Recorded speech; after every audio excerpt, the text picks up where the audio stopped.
Assalamualaikum warahmatullahi wabarakatuh. Halo anak-anakku, mari kita lanjutkan ke pembelajaran berikutnya. Siap-siap ya nak, jangan lupa siapkan alat tulis dan buku paketnya. Di pembelajaran ini kita akan belajar tema 2, subtema 1, pembelajaran 6. Sebenarnya materi ini sudah kita bahas di pembelajaran sebelumnya, yaitu menggali informasi penting dari suatu teks. Nah, Ibu akan terangkan lagi supaya anak-anak akan lebih paham. Yang kedua, nanti akan menjelaskan tentang sikap persatuan dan kesatuan dalam kehidupan berbangsa dan bernegara beserta dampaknya.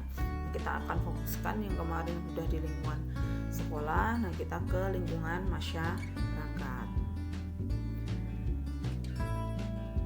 Menuliskan informasi penting. Yang anak-anak perlu perhatikan dalam menuliskan informasi penting, karena setiap teks itu mengandung informasi penting di dalamnya. Ya, jadi Ibu ulangi, setiap teks itu memiliki informasi penting yang ada di dalamnya. Nah, informasi penting dapat kita ketahui dengan membaca cermat atau menjawab pertanyaan dengan kata tanya apa, siapa, di mana, kapan, bagaimana, dan mengapa.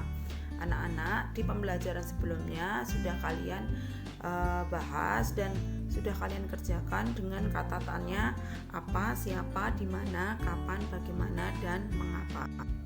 Nah, nanti anak-anak juga akan mencobanya lagi dan Ibu beri paragraf atau suatu teks supaya anak-anak bisa memahami informasi penting yang ada di dalamnya. Tapi jangan lupa kalian harus membaca suatu teks itu dengan cermat supaya kalau kalian membaca bisa menjelaskan informasi yang ada di dalam teks tersebut.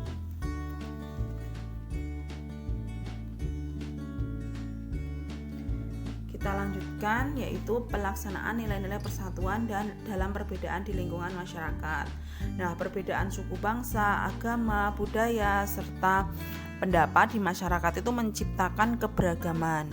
Nah, keberagaman menjadikan masyarakat kita semakin kaya dan dapat saling belajar. Nah, perbedaan yang disatukan dalam kerukunan dapat menjadi kekuatan sebuah bangsa. Ini alasan mengapa kerukunan penting untuk menciptakan persatuan. Rukun berarti bersedia memahami dan menerima perbedaan di sekitar kita. Ibu ulangi, rukun berarti bersedia memahami dan menerima perbedaan di sekitar kita. Jadi kalau ada perbedaan di sekitar kita dan kita bisa memahami dan menerima, berarti kita bisa menerapkan hidup rukun. Nah, nilai-nilai persatuan dalam perbedaan perlu diterapkan dimanapun kita berada, baik di rumah, sekolah, maupun di masyarakat. Nah, di lingkungan masyarakat kita perlu bersikap peduli.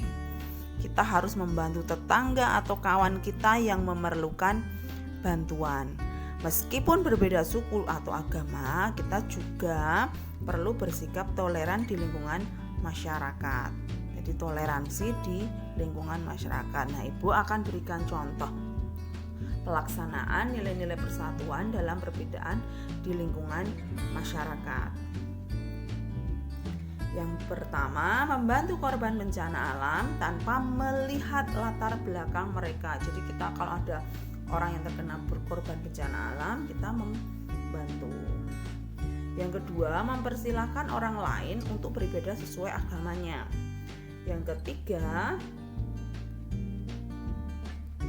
membantu tetangga yang kesusahan meskipun berbeda suku agama. Ya, itu dia contoh pelaksanaan nilai-nilai persatuan dalam perbedaan di lingkungan masyarakat. Nah, ketika kita sudah melaksanakan itu tadi, kita akan mendapatkan manfaat menerapkan nilai-nilai persatuan dalam perbedaan di masyarakat. Manfaatnya apa? Yaitu kehidupan bermasyarakat menjadi aman, tentram, dan damai. Yang kedua, masalah lebih cepat terselesaikan karena semua masyarakat bersatu. Yang ketiga, lebih banyak pendapat yang disampaikan ketika bermusyawarah. Jadi demikian itu yang kita bisa peroleh manfaat menerapkan nilai-nilai persatuan dalam perbedaan.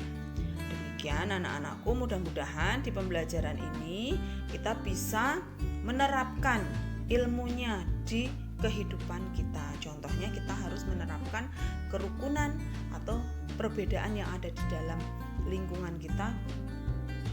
Harus kita kembangkan kerukunan, sikap kerukunan itu harus kita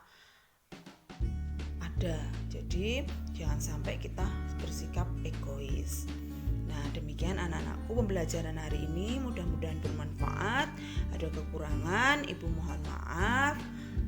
Karena di pembelajaran tema 2, subtema 1 sudah selesai, maka kita sebentar lagi besok di pertemuan selanjutnya kita akan melaksanakan penilaian harian tema 2, subtema 1.